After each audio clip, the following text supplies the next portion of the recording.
Aujourd'hui, nous allons voir le diagnostic et la mesure de la qualité. Alors, pour être plus précis, nous allons comprendre ce que c'est qu'un diagnostic.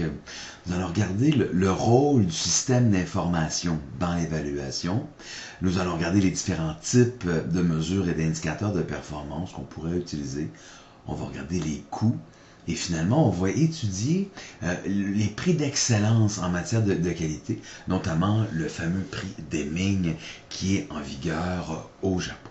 Alors, première chose qu'on a à voir, le diagnostic de la qualité, dans le fond, c'est une évaluation du système de gestion de la qualité de l'entreprise. C'est pour savoir où on est rendu. Okay? Évidemment, à quoi ça sert? À quoi ça sert, ce fameux diagnostic de la qualité? Bien, ça sert à savoir qu'est-ce qu'on va améliorer dans le futur. Qu'est-ce qu'on va améliorer à court, à moyen, à long terme pour que notre entreprise devienne plus performante en matière de qualité, mais plus performante tout court. Parce que comme vous savez, devenir plus performante en matière de qualité, avec notre définition large de la qualité, ben c'est dans le fond devenir plus performant comme entreprise. Alors, l'entreprise a une mission. Donc, on se souvient ce que c'est que la mission. La mission, c'est l'entreprise, elle fait quoi pour faire de l'argent? Hein? Si on prend une définition qui est plus belle et plus officielle, bon, on va définir l'orientation et les objectifs en termes de satisfaction de la clientèle et de la qualité. Donc, dans le fond, on va regarder ce que la mission est orientée vers les clients, orientée vers la qualité. Ensuite, autre élément du contexte organisationnel, c'est la culture. La culture de l'entreprise. La culture, là, c'est dans l'entreprise, comment les gens pensent. Dans l'entreprise, quelqu'un que ça fait 20 ans qui est là et qui est bien imprégné par la culture de l'entreprise, cette personne-là pense comment? Comment l'entreprise a transformé avec les années pour lui inculquer, on dit ici, des valeurs, pour lui inculquer des croyances et pour lui inculquer des pratiques qu'on partage à travers l'organisation. Que tout le monde pense de la même façon, tout le monde va agir de la même façon dans telle situation. La culture d'entreprise, c'est ça. C'est difficile d'implanter une culture d'entreprise. On parle de quelque chose qui vient de l'origine de l'entreprise et bien souvent des créateurs de l'entreprise. Et c'est d'autant plus difficile de modifier une culture de l'entreprise lorsque on pense qu'elle n'est pas tout à fait correcte pour assurer notre avenir. Donc la culture de l'entreprise, la culture organisationnelle, comme on dit ici sur la diapositive, fait partie des éléments à étudier, à regarder dans un diagnostic de la qualité, parce qu'évidemment, la culture organisationnelle a une influence sur comment les gens vont agir avec les clients. Quels sont les efforts que les gens vont déployer pour améliorer ou faire le maximum dans l'entreprise. Ensuite, évidemment, dans le contexte organisationnel, on a le fameux leadership. Alors, l'entreprise peut s'améliorer sous l'influence de leaders. L'entreprise peut se transformer grâce au leadership de ses dirigeants et de ses employés qui veulent pousser dans la même direction pour améliorer la qualité ou l'entreprise de façon générale. Alors, le diagnostic de qualité se base sur ces différents éléments-là. Okay. Alors, on dit ici, là, les éléments du système qualité, mais on va regarder c'est quoi la culture de l'organisation. Est-ce que la culture est orientée vers la qualité? Est-ce que la culture est orientée vers le développement de l'entreprise? On va regarder le système opérationnel. Le système opérationnel, c'est là où on transforme les intrants en extrants. On va se poser la même question. Est-ce que c'est approprié? Puis on va regarder, est-ce que l'entreprise est bien placée face à la concurrence? Hein? Il y a des entreprises, comme on a déjà parlé, par exemple l'industrie du taxi, qui face à Uber, l'industrie du taxi a certaines faiblesses, évidemment. Il y a certaines entreprises qu'on pourrait parler comme une entreprise qui ferait de la production de musique. face aux nouvelles façons de distribuer de la musique, comme Spotify, un petit peu difficile d'un point de vue concurrentiel. Okay? Donc, il y a des entreprises qui font face à une concurrence relativement vive et qui sont menacées, clairement. Et d'autres entreprises, c'est le contraire, qui sont en expansion. Par exemple, si on parle de Spotify, ils ont acheté récemment, pour plusieurs centaines de millions de dollars, des entreprises de podcast. Okay? Donc, ils sont en expansion. Ils pensent encore prendre plus de place dans l'univers de la distribution de la musique. Un dernier élément du diagnostic de la qualité, c'est les coûts. Quels sont les coûts liés à la qualité? Alors, les coûts de prévention. Est-ce que dans notre entreprise, on fait de la prévention? Est-ce qu'on investit pour prévenir les défectuosités? Est-ce qu'on investit pour prévenir les coûts de la non-qualité, interne ou externe? On investit combien? Deuxième élément, les coûts de vérification. On appelle ça ici les coûts de vérification, les coûts d'estimation, ce qu'on pourrait appeler aussi les coûts de contrôle. Comme on a déjà dit, moins tu vas faire de prévention, plus tu seras obligé de faire de contrôle si tu veux maintenir ta qualité. Le coût de la prévention va venir diminuer ton coût de contrôle dans l'entreprise. Alors, ça te coûte combien, ça? Le contrôle de la qualité dans ton entreprise. Puis ensuite, on a deux coûts extrêmement intéressants. Le coût des défauts. Les défectuosités internes et les défectuosités externes. Le coût des défectuosités externes est habituellement assez bien connu par l'entreprise. C'est-à-dire que vous envoyez un produit dans le marché, le produit est défectueux, le produit va vous revenir.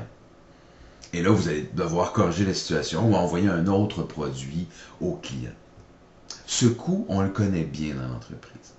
Par contre, le coût d'une défectuosité interne, peu d'entreprises seraient capables de vous l'établir correctement. Peu d'entreprises seraient capables de vous dire, là, on a un rapport, là, voici combien ça nous coûte, nos défectuosités internes, qui touchent jamais les clients parce qu'on est assez bon pour arrêter le défaut avant qu'il sorte de l'entreprise. Croyez-moi, la majorité des entreprises ne savent pas combien ça leur coûte en termes de défauts internes. Et c'est ce que Crosby disait. Crosby disait, tu sais, les coûts de la non-qualité, on a de la misère à les évaluer, mais on sait qu'ils sont très, très, très, très grands. Mais l'entreprise, malheureusement, n'a pas de système comptable assez efficace pour déterminer les coûts de défectuosité interne. On sait que c'est grand, on sait qu'ils sont insoupçonnés. On sait que ceux qu'on voit et qu'on calcule, ce n'est que la pointe de l'iceberg, parce que il y a combien de défauts qui ne sont pas dits à l'entreprise? Il y a combien de défauts qui ne sont pas dits au gestionnaire? Il y a combien de petits problèmes au quotidien que, dans le fond, l'employé voit, que l'employé connaît, que l'employé corrige ou que l'employé, tout simplement, tolère? Il y en a beaucoup, beaucoup, beaucoup, beaucoup. Et ça peut être très grave, les conséquences d'une défectuosité interne que l'on ne connaît pas. Okay. Donc, les coûts de la qualité devraient être compilés. Ici, on a un tableau là, assez simple, on dit, regarde, au niveau du processus de conception de l'entreprise, c'est quoi le coût de prévention, c'est quoi le coût de vérification, c'est quoi le coût de défectuosité interne et c'est quoi le coût de défectuosité externe.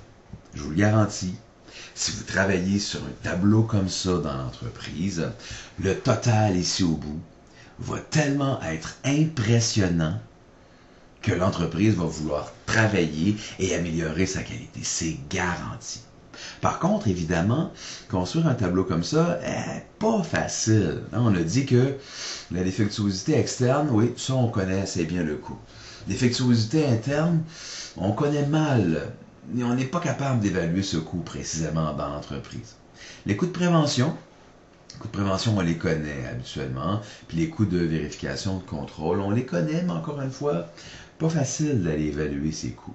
Mais si on fait un effort pour venir compléter un tableau pareil, et qu'on fait le total, ici, des coûts de prévention, des coûts de contrôle, des coûts de défectuosité interne, des coûts de défectuosité externe, et qu'on fait le total ici de l'ensemble, puis qu'on regarde ici ces deux éléments de coût là, au niveau de la défectuosité, croyez-moi,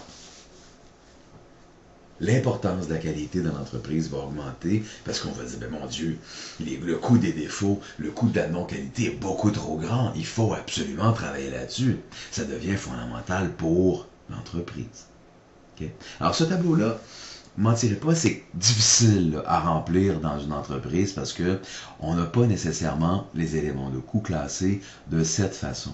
Mais si on est capable de sortir ces éléments de coût, ça vaut la peine parce que l'effet sera certainement spectaculaire.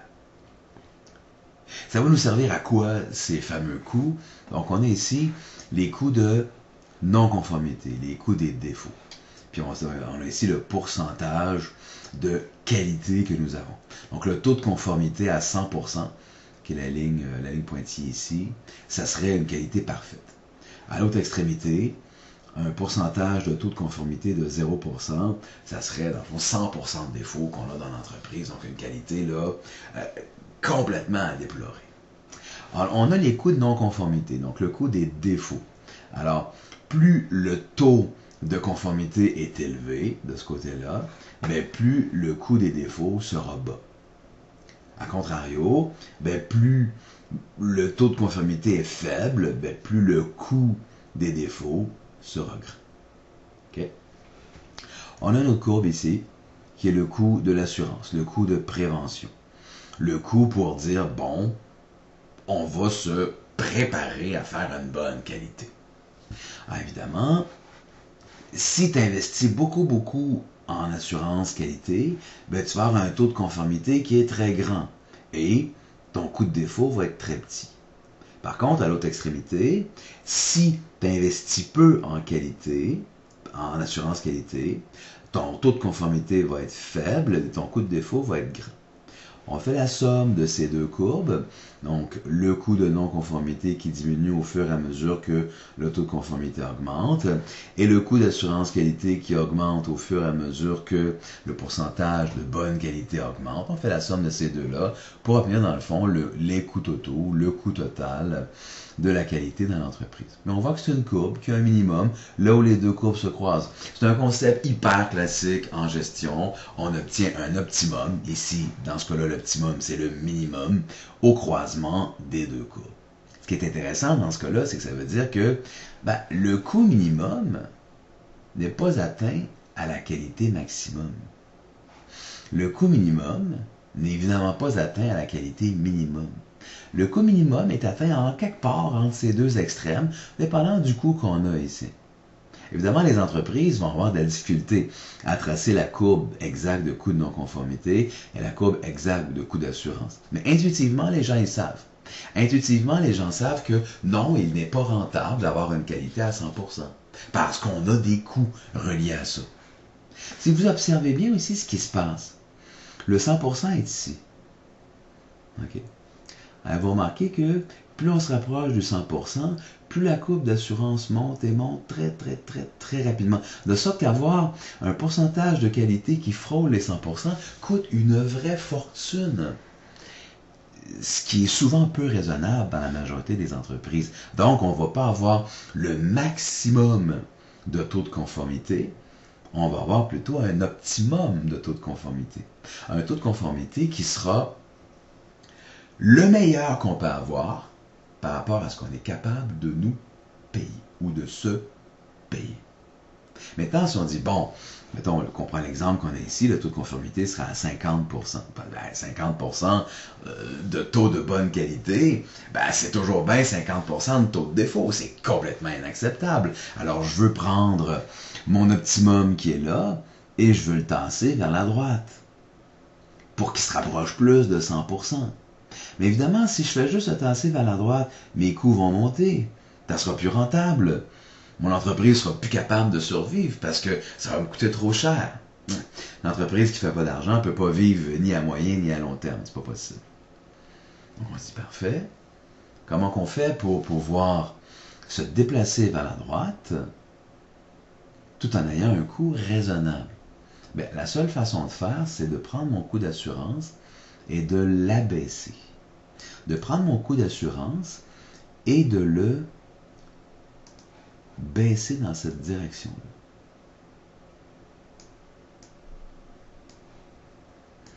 On ne dit pas ici de faire moins de prévention. On ne dit pas ici de négliger l'assurance qualité. C'est pas ça qu'on dit. Ce qu'on dit, c'est que pour une même action d'assurance qualité, pour une même action de prévention, nous allons baisser le coût de cette action. De sorte que la courbe qui est ici va se mettre à descendre. Et en descendant, ben, elle va déplacer l'optimum. L'optimum va se déplacer dans cette direction-là. Va se déplacer dans la bonne direction, dans la direction vers un taux de conformité qui va se rapprocher de 100%. Et c'est ça qu'il faudrait faire. Si vous voulez augmenter de façon économique votre taux de bonne pièce, votre taux de bon coût, il faut diminuer le coût unitaire de l'assurance. Il faut diminuer le coût unitaire de la prévention. Pas diminuer le nombre de préventions. Diminuer son coût à l'unité. De sorte que vous allez toujours faire la même quantité de prévention, peut-être même en faire plus, mais pour un coût qui sera plus bas. Et à ce moment-là, l'optimum ici va se déplacer. Va se déplacer dans cette direction, tout simplement. Jusqu'à atteindre, peut-être pas 100%, mais une quantité respectable qui s'y rapproche. Et la diapositive suivante essaie d'exprimer ça. Ça dit, ben regarde, si tu diminues la courbe de coût d'assurance, ben à ce moment-là, la courbe qui est ici, si tu diminues la courbe de coût d'assurance, ben à ce moment-là, ton optimum se déplace vers la droite jusqu'à peut-être atteindre ton taux de conformité à 100%. Bon, on s'entend que c'est assez rare, là, un taux de conformité à 100%, mais pourquoi pas, si tu es capable de réduire tes coûts de prévention, d'assurance à un prix, à un coût très faible, ben, tu vas pouvoir faire beaucoup de prévention, de sorte que finalement, ben, ta bonne qualité ne te coûtera pas ben cher, puisque tu vas diminuer ton coût unitaire. Évidemment, pour être capable de s'évaluer ou de s'auto-évaluer, capable de faire un diagnostic de la qualité ou du système qualité, ben, il faut mesurer. Il faut mesurer pourquoi? Parce qu'on ne peut améliorer que ce qu'on mesure. Parce que si tu ne mesures pas, ben, tu ne sais pas si tu t'es amélioré. Aujourd'hui, est-ce que je me suis amélioré par rapport à hier? Ben, je l'ignore complètement si je me suis amélioré par rapport à hier. Je ne sais pas. Hein? Ce que je sais, c'est que ben, hier, on était à tel niveau, aujourd'hui, on est à tel niveau. Hein? Ce n'est que par la mesure qu'on peut savoir si on s'est amélioré.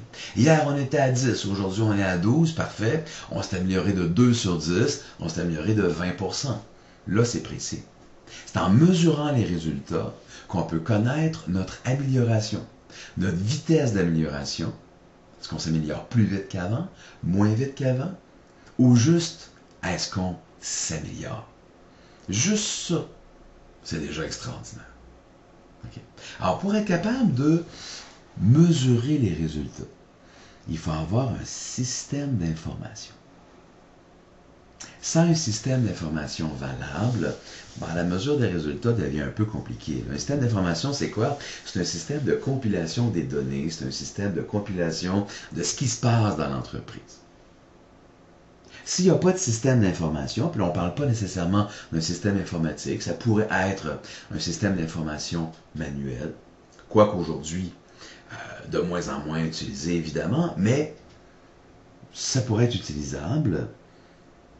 Sans système d'information, on n'a pas de données qui sont compilées. Ça devient difficile à ce moment-là de savoir si on s'est amélioré ou non. Donc ça prend un système d'information, un système de compilation de données, des résultats de l'entreprise. Et là, il faut se poser la question, ben, qu'est-ce qu'on veut mesurer?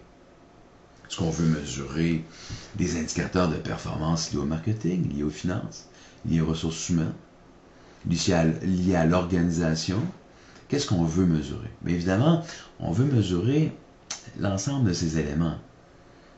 Si vous n'avez pas d'indicateur de performance marketing, ou si vous n'avez pas d'indicateur de performance financier, ou lié aux ressources humaines, ben, vous êtes mal parti parce que vous oubliez des éléments extrêmement importants là, de votre entreprise. Ça semble assez évident. Alors, évaluer la performance, c'est vraiment la seule façon de savoir si on s'est amélioré. Puis c'est aussi une bonne façon de fixer des objectifs. Regarde, l'an passé, on était à 10. Là, cette année, on va être à 12. C'est l'évaluation de la performance. C'est notre indicateur de performance. On veut le faire passer de 10 à 12. Parfait. Qu'est-ce qu'on fait pour faire ça? Par quel chemin on va prendre pour pouvoir arriver à cette amélioration? C'est important. La mesure de la performance peut être, dans une entreprise, lorsque bien utilisé, un outil de motivation pour que l'entreprise progresse. Tout simplement. Il y a différents types d'évaluation. Et ça, c'est un peu abstrait, là. Différents types d'évaluation. On peut avoir une évaluation précise ou bien ambiguë. Ambiguë, ça veut dire un peu plus subjectif.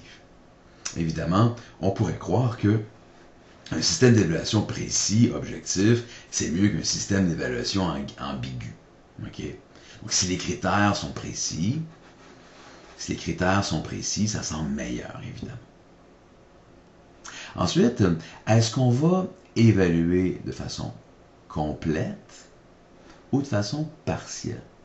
Et là, on dit ici, la meilleure évaluation possible, ce serait une évaluation complète et précise. On évalue à ce moment-là le comportement. La pire des évaluations, ça serait une évaluation partielle et ambiguë. À ce moment-là, on a une évaluation orientée sur le jugement. Ben là, se fier au jugement de l'évaluateur, ça peut être risqué. Parce que le jugement de l'évaluateur, comme vous savez, il peut être influencé. Il peut être faussé par ce qu'il a à évaluer, par la personne qui l'a évalué. Donc, mais c'est un système d'évaluation quand même.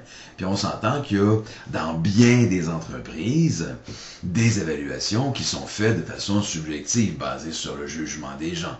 Alors si tu as en face un patron digne de confiance, un patron qui a un bon jugement, puis qui a un bon sens des valeurs, bah, une évaluation partielle et ambiguë peut faire l'affaire. Mais là, tu te fies au bon vouloir, je dirais pas le bon vouloir, mais tu te fies à l'éthique de travail du patron qui est en face de toi. Cela me semble bien risqué.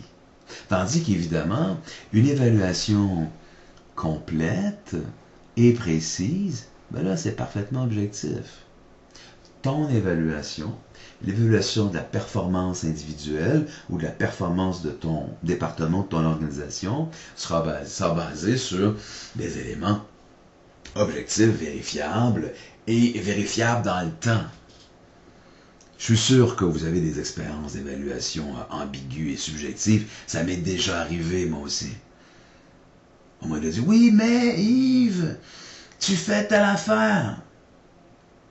Puis j'ai dit, oui, mais quand j'ai fait ça? À quel... Puis c'était une affaire négative, évidemment, que les gens jugeaient inappropriée. Puis là, quand je disais, oui, mais j'ai fait ça quand?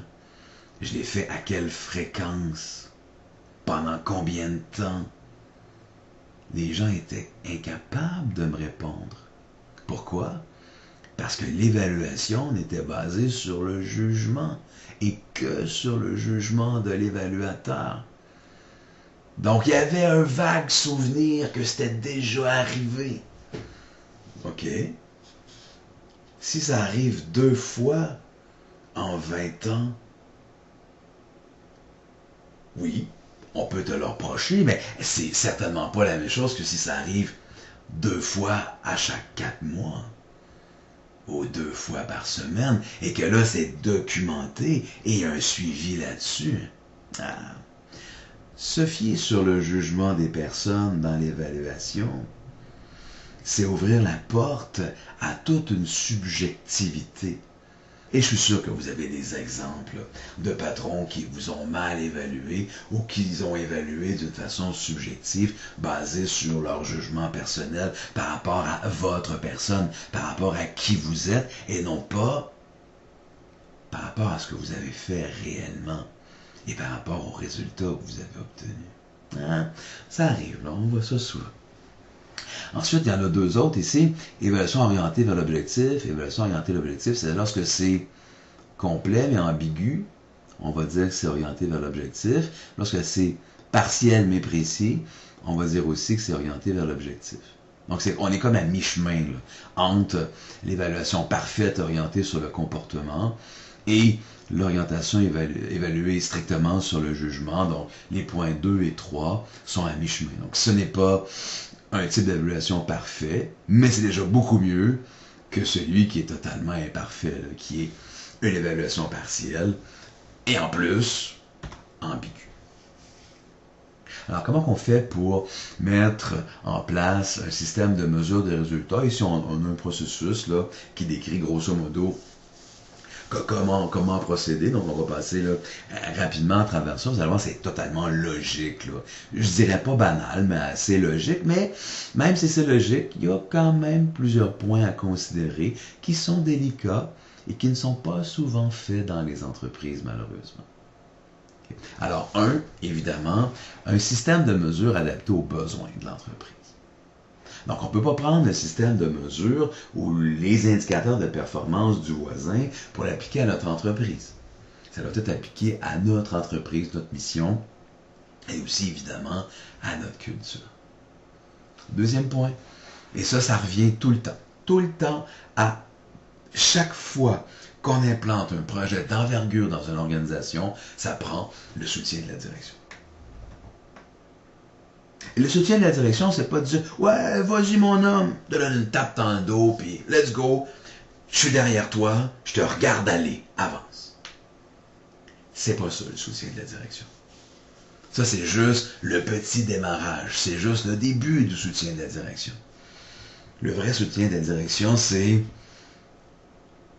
de générer des ressources pour l'avancement du projet, de débloquer du budget pour l'avancement du projet, de s'impliquer concrètement et réellement, c'est-à-dire que la direction est autour de la table. C'est-à-dire aussi que la direction peut même avoir les mains à la pâte pour que le projet avance. C'est ça que ça veut dire, le soutien de la direction. Troisième point, il faut que les mesures soient quantifiables. Donc, on l'a dit tantôt, il faut que ça puisse se mesurer. D'où le nom « mesure des résultats ». Il faut que ça se mesure. Si ça ne se mesure pas, ça va être difficile d'évaluer. Ça va être difficile de savoir comment on s'est amélioré. Là, vous allez me dire, oui, mais il y a des choses qui ne se mesurent pas. Il y a des choses qui sont difficiles à mesurer. J'en conviens. Est-ce qu'il y a des choses qui ne se mesurent pas? Il faut trouver une façon de mesurer. Parce qu'encore une fois, si tu ne le mesures pas, si ce n'est pas quantifiable, tu ne pourras pas savoir si tu l'as amélioré. Ce ne sera pas possible. Okay? Ensuite, une évaluation qui est non biaisée. Une évaluation qui est objective, comme on l'a dit tantôt, qui n'est pas basée sur le jugement, mais basée sur une réalité vérifiable. De sorte que si c'est le patron A qui fait l'évaluation, il va obtenir exactement la même évaluation que si c'est le patron B qui fait l'évaluation. Donc l'évaluation ne doit pas être biaisée par qui tu es, être biaisée par ce que tu as fait dans le passé, être biaisée par tes bonnes ou tes mauvaises performances passées. Ça se pourrait dans une entreprise. Qu'un employé qui, regarde, il y a eu des faiblesses dans le passé, mais c'est un employé qui est correct, qui est quand même important pour l'entreprise. Il y a eu des faiblesses, et là, les faiblesses du passé agissent ou influencent sur son évaluation présente. Ça aussi, on a déjà vu ça dans les entreprises. À ce moment-là, tu ne laisses pas la chance au coureur, tu ne laisses pas la chance à la personne de s'améliorer. Pas bon, là.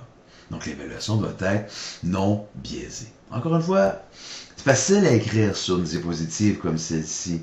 Dans la réalité, lorsque des humains évaluent d'autres humains, ben oui, c'est possible qu'il y ait un certain biais dans l'évaluation.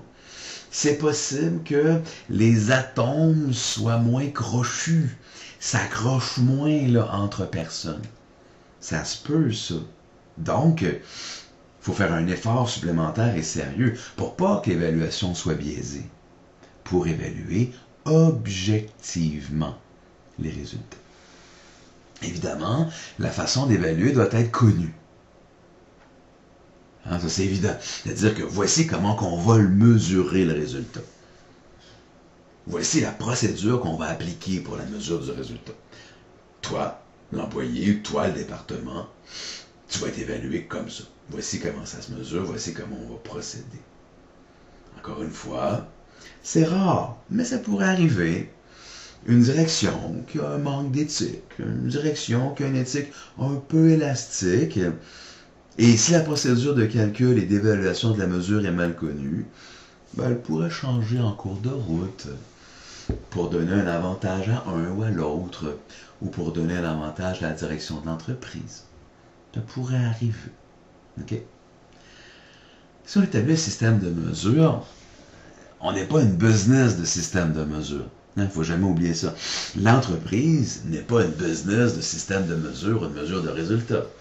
La finalité de l'entreprise, c'est pas de mesurer ses résultats. La finalité de l'entreprise, c'est de faire des profits. Alors, comme la finalité de l'entreprise, c'est de faire des profits, il faut absolument que le système de mesure de résultats, qui est un mal, là, qui coûte quelque chose, bien, il faut absolument que ça coûte le moins cher possible. Il faut que ce soit économique. Non seulement il faut que ce soit économique, mais il faut que ce soit facile à faire. Puis ça aussi, on a déjà vu ça. Des systèmes tellement complexes, tellement compliqués à mettre en place et à maintenir, ben, qu'on le fait pendant quelques mois, voire même un an, un an et demi, puis après, ben, on a la langue à terre tellement que c'est difficile à suivre. Puis on arrête de le faire. On arrête d'utiliser ce super système qu'on a mis en place. Pas bon, là. Fait qu'il faut y penser. Est-ce que ce qu'on met en place, c'est trop compliqué? Il est mieux d'avoir une évaluation plus simple, qui couvre moins de trucs, mais qui est utilisée à long terme, plutôt que la super évaluation qu'on va utiliser seulement 6 mois, parce que trop compliqué à maintenir. Pas bon, pas bon, pas bon, pas bon. Okay. Donc il faut évidemment que ce soit documenté. Okay. Et il faut aussi que les résultats soient, qu'on en prenne compte dans les décisions de l'entreprise. C'est-à-dire qu'il faut que vous mesurez quelque chose qui serve à quelque chose dans l'entreprise. Hein? Encore une fois, on n'est pas une business de mesure de résultats. On mesure le résultat pour s'améliorer. Donc, il faut que les résultats ainsi mesurés soient pris en compte dans les décisions futures de l'entreprise. Évidemment. Ça veut dire qu'il faut que la direction, que les cadres de l'entreprise fassent le suivi de ces mesures de résultats pour voir où on en est. Pour voir peut-être les améliorations à court, moyen terme qu'on pourrait appliquer dans l'entreprise. Ça doit servir à ça. Finalement, il ne faut pas penser que le système qu'on va établir, on va l'établir une fois, puis ça va être coulé dans le béton, ça ne bougera plus jamais. L'entreprise évolue. L'environnement évolue, la concurrence évolue, l'économie évolue. Il va donc falloir réviser et faire un suivi de notre système de mesure de résultats. Il ne sera pas toujours pareil. Il devra évoluer dans le temps. Parce que supposons qu'on mesure un indicateur de performance. Par exemple, le taux de roulement du personnel. Une mesure en termes de ressources humaines. Et que là, on est vraiment super bon là, sur cette mesure-là. On devient les meilleurs de l'industrie. Non seulement les meilleurs de l'industrie, mais loin, loin, loin, loin devant. Ben, est-ce qu'on pourrait à un moment donné évaluer autre chose, peut-être? T'sais, si c'est rentré dans les mœurs, puis qu'on a atteint notre objectif, puis qu'on est vraiment loin, par rapport à l'objectif qu'on voulait atteindre, puis qu'on frôle la perfection, ben peut-être qu'on pourrait évaluer d'autres choses. Peut-être qu'on pourrait changer de mesure. Donc il faut périodiquement se poser la question, est-ce que je mesure encore la bonne chose? Périodiquement, il faut se poser la question, bon, comment je pourrais améliorer ça pour que ça me coûte encore moins cher, le système de mesure, pour que ce soit encore plus facile à utiliser? Donc, l'entreprise doit être dans un processus d'amélioration continue, mais le système de mesure aussi doit être dans un processus d'amélioration continue. Une bonne façon de présenter ces mesures-là de performance qu'on peut se fixer dans l'entreprise, c'est d'utiliser ce qu'on appelle en français un tableau de bord de performance. En anglais, vous le voyez ici, un balance scorecard. C'est assez intelligent, c'est Kaplan Norton, okay, qui se sont dit, bon, qu'est-ce qu'on devrait évaluer dans l'entreprise? Qu'est-ce qui est fondamental? Toujours dans la même idée, là. Si on vient ici, on veut que ce soit économique et facile à exploiter. Donc, économique, là, ça veut dire qu'on voudrait évaluer le moins de trucs possible. C'est quoi les essentiels à venir mesurer? Alors, Kaplan Norton, il dit, regarde, il y a 4 essentiels. Basés sur la vision de votre entreprise et vos stratégies, il y a 4 éléments essentiels. 1, la finance. Alors, les aspects financiers de l'entreprise. C'est bien de valeur, là, mais l'entreprise est là pour faire des profits. Pas de profit, pas d'entreprise. On l'a vu là, dans plein d'entreprises qui nous entourent. L'entreprise ne fait pas de profit, l'entreprise fait des pertes. Résultat, l'entreprise ferme, tout simplement. Donc, il faut évaluer les résultats financiers de l'entreprise. Alors, c'est quoi nos indicateurs? C'est quoi nos objectifs? Et quelles initiatives on va prendre pour atteindre cet objectif-là? OK? Premier type d'indicateur, les indicateurs financiers. Deuxième type d'indicateur, des indicateurs reliés à la clientèle. On l'a déjà vu. La qualité doit être basée d'abord et avant tout sur les besoins des clients. La qualité est là pour mieux servir le client. Mieux vous allez servir le client, ben plus votre entreprise va devenir performante à moyen et long terme. Donc, c'est quoi nos indicateurs de mesure de satisfaction des clients? C'est quoi notre objectif ou nos objectifs? Et quelles sont les initiatives que nous allons prendre pour atteindre ces objectifs? OK? Alors, ces deux-là, là, finance et client, je pense que ce n'est pas une grande révélation aujourd'hui que de dire que c'est des familles d'indicateurs qu'on devrait avoir dans l'entreprise pour améliorer nos performances à moyen et long terme. Alors, Kaplan et Norton rajoutent 2 éléments extrêmement intéressants. Ils rajoutent l'évaluation des processus internes. L'évaluation des processus internes a un impact direct sur les coûts. Est-ce que tu fais les choses de la bonne façon dans ton entreprise? Est-ce que tes processus sont performants? C'est pas fou comme idée. Et ça, c'est directement relié à la gestion des opérations. Ce qui est fantastique. Alors, Kaplan Norton dit, ben, regarde, tu vas définir des indicateurs, des objectifs, puis tu vas regarder qu'est-ce que tu vas faire comme initiative pour atteindre ces objectifs. Alors ça, c'est fabuleux. Et c'est rare qu'on entende dire ça, dire, regarde, il faut que tu te concentres sur l'amélioration de la productivité de tes processus internes. Faire la bonne chose de la bonne façon.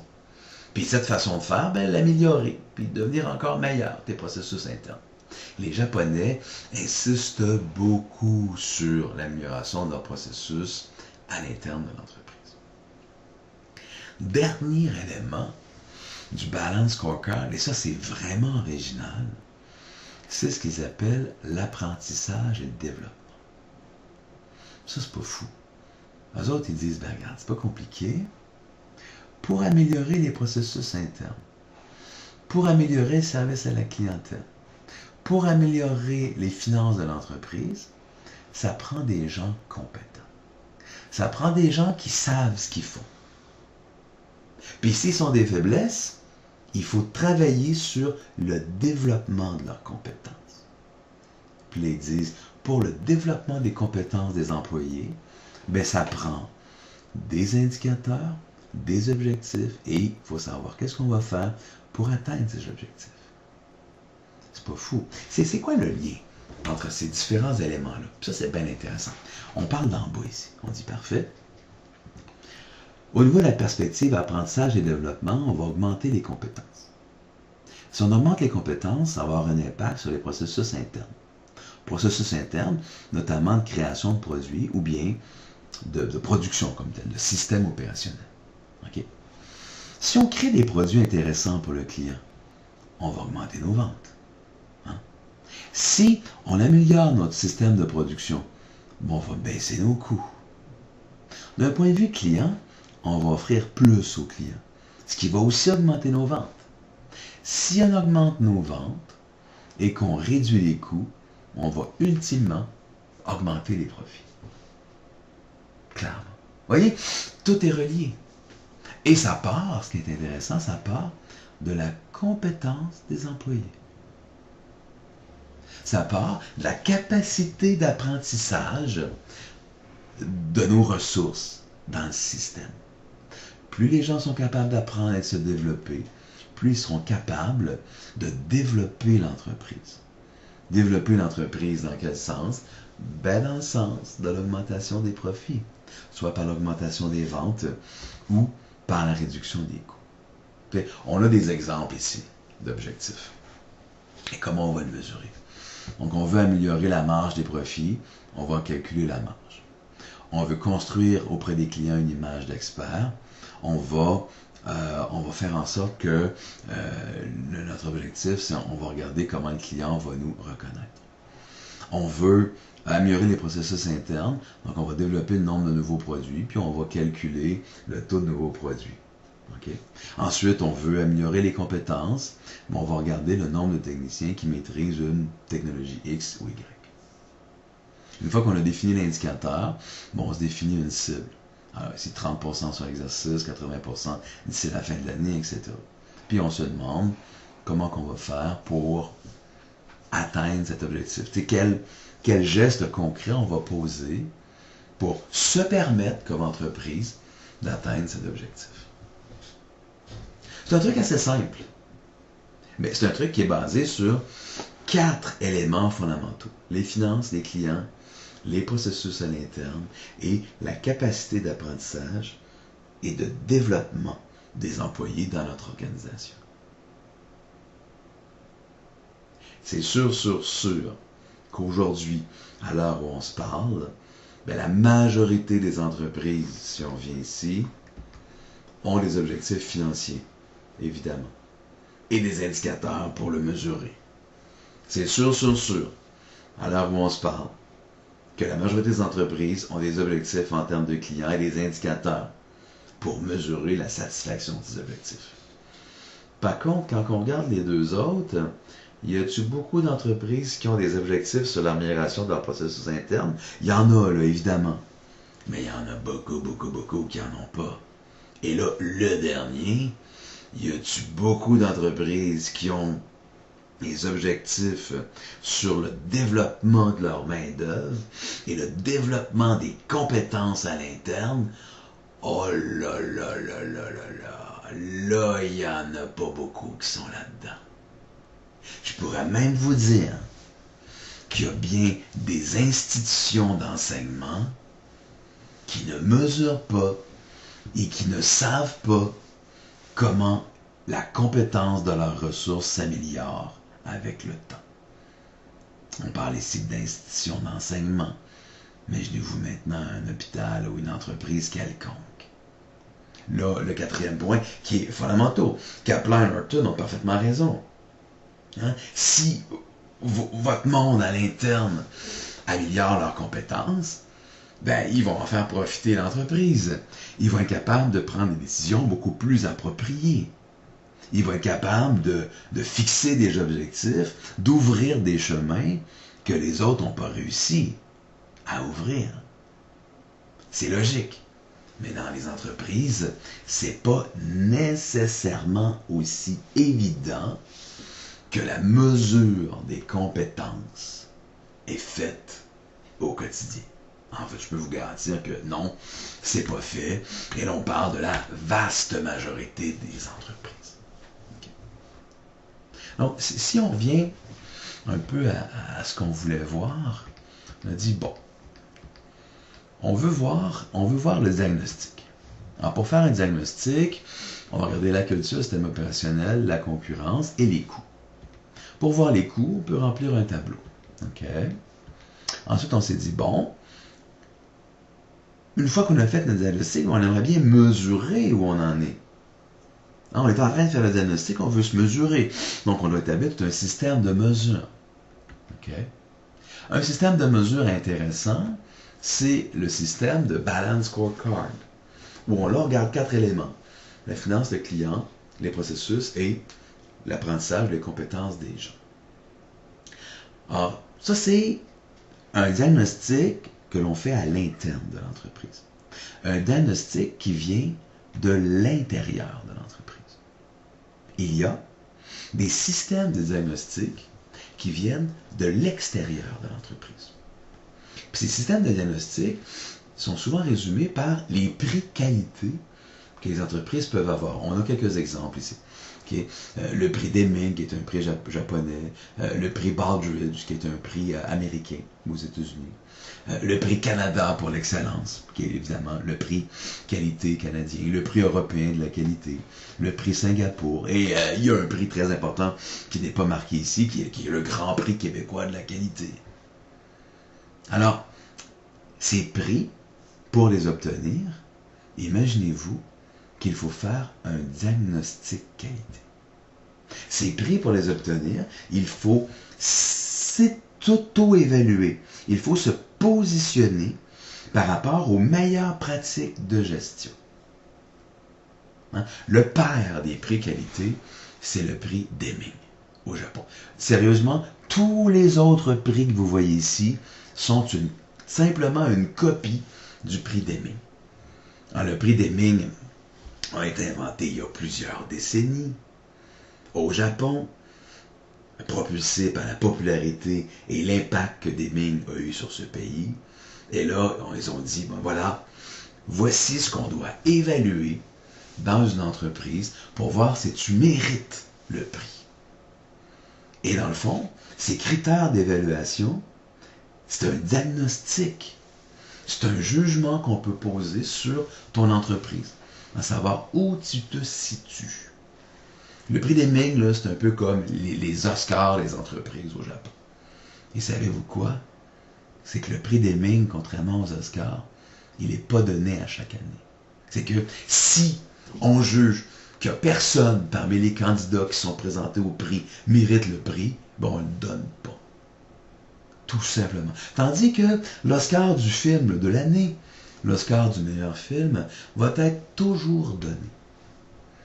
Même si cette année, ben, les films ne sont pas extraordinaires. Mais pas le prix Deming. Le prix Deming ne sera donné que si les entreprises postulant pour le prix, que si les entreprises se voulant mériter le prix Deming sont assez compétentes pour l'obtenir. Sinon, elles n'ont pas le prix Deming. Donc, c'est un truc assez sérieux. Alors, le prix Deming, c'est une médaille que l'entreprise obtient. On voit ici l'exemple de médaille. Celle-là, c'est l'exemple de médaille pour 2017 pour l'entreprise ici. ASOC Leyland Limited. Okay? Donc, le prix Deming ressemble à ça. Et voici la structure d'évaluation du prix Deming. Okay? Ça, c'est assez intéressant. On va le décortiquer tantôt, mais c'est divisé en 3 sections. Et dans chacune des sections, ben, il y a un nombre de points. Donc, on voit ici, la section A vaut 100 points. C'est est-ce qu'on est capable, est-ce qu'on a établi des objectifs et une stratégie dans notre entreprise. Okay? Ensuite, la section B, qui vaut elle aussi 100 points. Est-ce qu'on a un système TQM? TQM pour Total Quality Management. Donc, c'est un système de gestion intégrale de la qualité. Donc, est-ce qu'on a mis en place un système de gestion intégrale de la qualité. Ce qu'on pourrait appeler aussi un système de qualité totale. Toujours pour 100 points. Troisième point, c'est les effets du système qu'on a mis en place. Les effets, c'est les résultats. Est-ce qu'on a des bons résultats? Toujours pour 100 points. Donc, 3 familles d'éléments à évaluer. Puis là, vous voyez, à l'intérieur de chacune des familles, ben, il y a différents éléments à venir évaluer et un nombre de points. Et là, par rapport à chacun de ces éléments, vous pouvez vous positionner. Et ça, c'est voici comment toi, comme entreprise, tu dois te positionner. Et alors, commençons avec la première section, l'établissement des objectifs et des stratégies dans l'entreprise. Alors, c'est divisé en 2 parties, donc 50 points par partie. Est-ce que tu es orienté client au niveau de tes objectifs et de tes stratégies? Donc, est-ce que tu as des objectifs? Est-ce que tu as une stratégie que tu vas appliquer? Et est-ce que ces objectifs et ces stratégies sont orientés vers le client, sont orientés vers les besoins des clients? C'est pas fou. Premier élément. Deuxième élément, est-ce que la haute direction est impliquée? Ah, c'est pas rien, là. Il y a 100 points. OK? Sur un total de 300 points pour le prix d'Eming, il y a 100 points où on dit, regarde, là, le rôle de la direction, qui est la vision, c'est tellement important qu'on te met 100 points là-dessus, mon homme. C'est que si la haute direction ne s'implique pas, oublie ça. Tu n'y arriveras jamais. Parce que c'est la haute direction qui donne l'exemple. C'est la haute direction qui trace le chemin, qui dit, voici, regarde, c'est par là qu'on va. J'ouvre le chemin, suis-moi. C'est ça le rôle de la haute direction. Le rôle de la haute direction, c'est pas, regarde là, je te donne une bonne tape dans le dos, avance, ouvre le chemin, puis quand le chemin va être ouvert, ben, je vais te suivre. Ben non. C'est pas comme ça que ça fonctionne.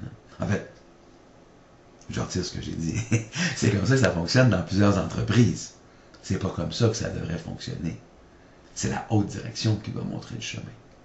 C'est la haute direction qui doit établir les objectifs et les stratégies, et ces éléments doivent être orientés vers les clients.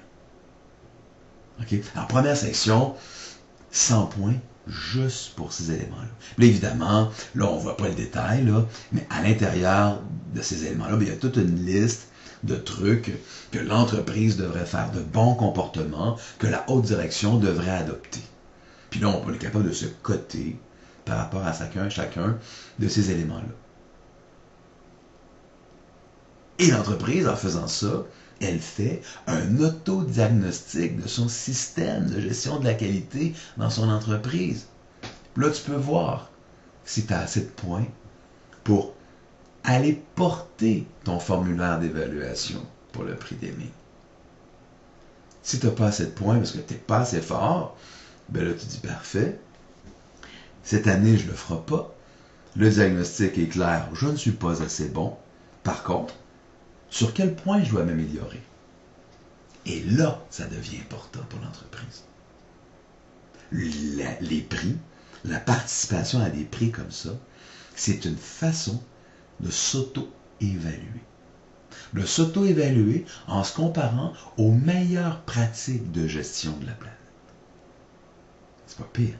Hein? Quand tu participes à des concours, c'est là que tu sais si tu es vraiment bon, ou tu es juste moyen, ou tu es vraiment poche. Tu sais. Si tu participes à un concours puis tu finis dernier, ben, tu peux dire 2 choses. Soit que, contre toi, il y avait juste les meilleurs, puis tu n'avais aucune chance. Ou soit que, ben ok, c'est vrai, j'ai fini dernier, donc je suis pas si bon que ça, là, il va falloir que je m'améliore. Puis si tu as du cœur au ventre, puis tu veux vraiment, tu vas t'améliorer. Puis tu vas t'améliorer encore, et encore, jusqu'au moment où tu pourras aller au concours et le gagner. C'est un peu ça l'idée, là. Des stratégies d'amélioration via les prix ou les stratégies de diagnostic via les prix. Alors, deuxième section, la deuxième section, c'est l'implantation, la bonne utilisation et l'implantation de la qualité totale. OK? Là, ça, c'est plus compliqué. Il y a 7 points là-dedans. Premier point, et ça, c'est intéressant. En haut, là, on vient de dire qu'il devait y avoir des objectifs et des stratégies. Parfait. Est-ce que ces objectifs et ces stratégies ont été déployés dans l'entreprise? C'est pas fou, ça. Pas fou. Est-ce que ça se pourrait que dans une entreprise ou dans un département, on a fixé des objectifs, mais que personne ne le sait finalement? De sorte qu'on a fixé des objectifs juste pour la beauté de la chose, mais que finalement, on n'utilise pas vraiment ça là, au quotidien dans la gestion. Croyez-moi, ça se peut. Ça se peut. Okay? Donc, le premier point, c'est de dire, regarde, tu as 15 points pour déployer tes objectifs et tes stratégies dans l'entreprise. Pour faire en sorte que les gens dans l'entreprise, ben, ils savent c'est quoi les objectifs, puis qu'ils courent pour les atteindre. OK? Premier point. Deuxième point. Deuxième point, créer de la valeur en se basant sur les besoins des clients. Incroyable. En se basant sur les besoins des clients. OK? En se basant aussi sur les innovations technologiques. Encore une fois, les besoins des clients reviennent ici. Est-ce qu'on est capable de créer des choses en se basant sur les besoins des clients, en se basant sur l'innovation technologique? Démontre-moi ça. C'est ça qu'on va évaluer dans le point numéro 2. Okay. Ensuite, est-ce que tu fais des améliorations dans ton entreprise? Est-ce que tu fais des améliorations qualité au niveau de tes produits, au niveau de tes services, au niveau de tes processus? Est-ce que tu cherches à t'améliorer? Troisième point. Ça, c'est intéressant. Hein? Plus on s'améliore, plus on devient bon, plus on devient bon, plus les coûts baissent, plus les coûts baissent, plus les profits augmentent. C'est pas pire comme idée. Hein? Alors, le troisième point dans l'évaluation du système qualité, c'est de dire, parfait, est-ce que tu t'améliores constamment? Dans le fond, est-ce que tu as un processus réel d'amélioration continue? OK. Ensuite, est-ce que tu as établi un système, OK, pour suivre la qualité, la quantité, les délais de livraison, les coûts, la sécurité, etc. Et ce, à travers ta chaîne d'approvisionnement. Oh là là! C'est pas rien ça là. Ça te dit, OK, il faut que tu regardes ton système de gestion pour voir si tu as des résultats au niveau de ta qualité, les quantités que tu produis, les délais de livraison, les coûts, la sécurité, l'environnement, etc. Mais pas juste dans ton entreprise, au niveau de la chaîne d'approvisionnement. Donc, au niveau de la chaîne d'approvisionnement, ça veut dire toi, tes fournisseurs et tes clients. Qu'est-ce que tu fais pour mesurer ta performance au niveau de la livraison de tes fournisseurs, au niveau de ta livraison chez tes clients? C'est pas pire ça aussi. Donc là, le prix des mines dit, mais regarde, OK, il faut que tu regardes ton entreprise, évidemment, il faut que tu t'améliores, mais il faut que tu regardes aussi un petit peu à l'extérieur de ton entreprise, parce que si ton fournisseur est vraiment mauvais, ça va avoir une influence à un moment donné sur tes produits finis. C'est pas pire. Ensuite, cinquième point, est-ce que tu collectes des données? Est-ce que tu collectes des données? Est-ce que tu les analyses? On l'a dit tantôt, le système de mesure est très, très, très important. Si tu ne mesures pas, tu ne peux pas savoir si tu t'es amélioré. Alors ça dit, bien, il faut que tu collectes et que tu analyses les données. Et ensuite que tu les utilises pour, comme on disait tantôt, prendre des décisions. Pas pire. OK? Ça, on en a déjà parlé lorsqu'on a parlé du système de mesure. Numéro 6. Numéro 6, on l'a vu quand on a vu Kaplan et Norton, le Balance Scorecard. Hein? Est-ce que tu développes tes ressources humaines? Est-ce que toi, dans ton organisation, c'est important que les gens s'améliorent? Il y a combien d'entreprises où vous avez travaillé Ou la personne à côté de vous, ça faisait 10 ans, 15 ans, 20 ans qu'elle était là, qu'elle était à la même place depuis 15 ans et que c'était pas amélioré depuis 15 ans. Quand vous êtes dans une organisation comme ça, ben le point 6, ils ne l'ont pas pantoute. Là. OK? L'élément là du bas qu'on a discuté tantôt dans Kaplan et Norton, l'apprentissage et le développement, ils ne l'ont pas pantoute. Là. Combien d'entreprises sont comme ça? Je peux vous le dire, la majorité. Clairement. Clairement. Donc, le prix Deming, ici, 15 points. Ici, 15 points sur le développement des ressources humaines. Sur le développement des compétences, en supposant que, et c'est bien logique, plus tes ressources humaines sont compétentes, plus ton entreprise sera capable de s'améliorer. Clairement. Et maintenant, regardez le point 7. Le point 7, ça, il ne faut pas oublier que le prix Deming, c'est pas d'hier, ça là. Okay? Le prix Deming, c'est quelque chose qui a été établi depuis plusieurs décennies au Japon. Le point 7, ça dit, est-ce que tu as des initiatives de responsabilité sociale? Ça, c'est très, très, très moderne. Et pourtant, c'est dans le prix Deming depuis des décennies. Deming, là, c'est un visionnaire incroyable.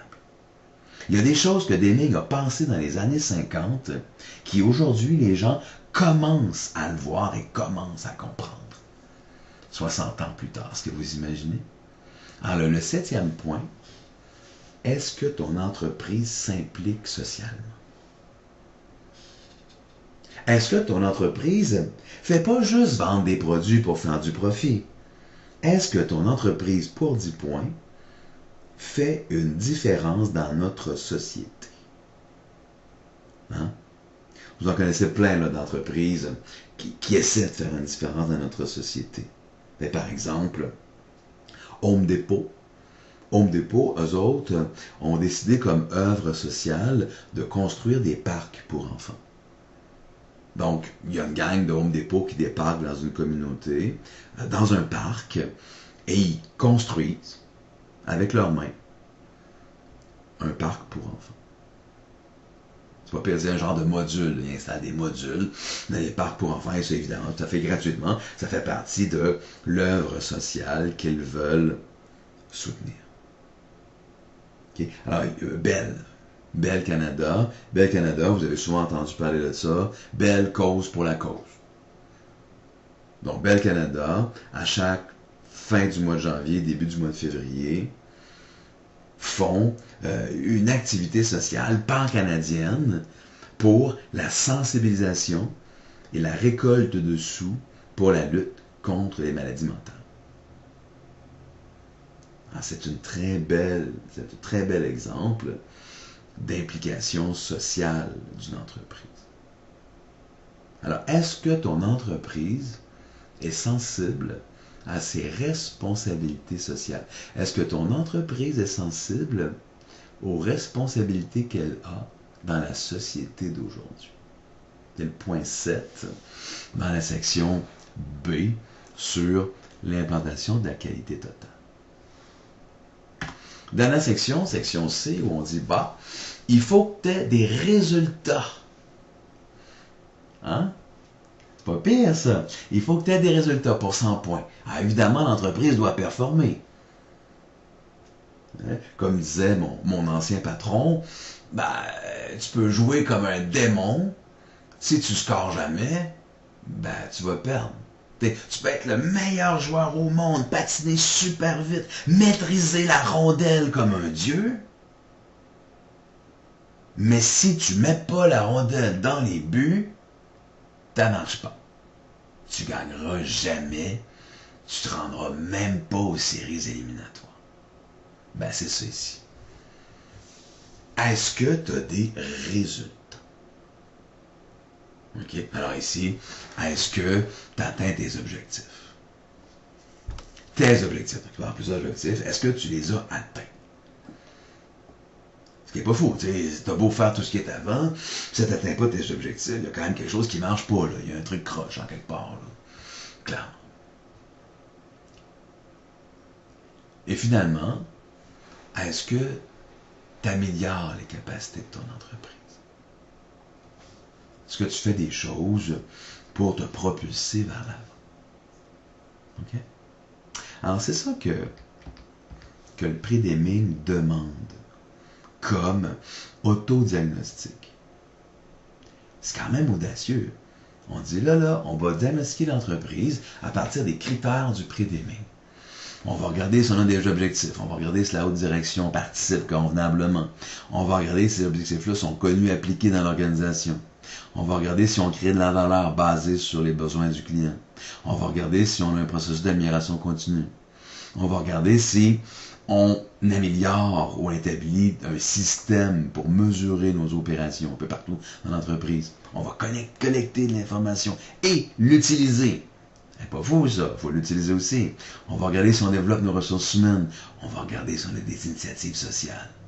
Et on va regarder finalement si tout ça qui est en haut a des effets sur nos résultats. Et nous, comme entreprise, finalement, est-ce qu'on améliore notre capacité à progresser? C'est ça que ça fait le prix Deming. Pas fou. Et croyez-moi, tous les autres prix qu'on a vus dans la liste, dont le Grand Prix québécois de la qualité, ben, c'est tout basé sur la structure du prix Deming qu'on a ici. C'est à peu près toute la même affaire. C'est pas exprimé de la même façon, mais ça tourne tout autour de ces éléments-là.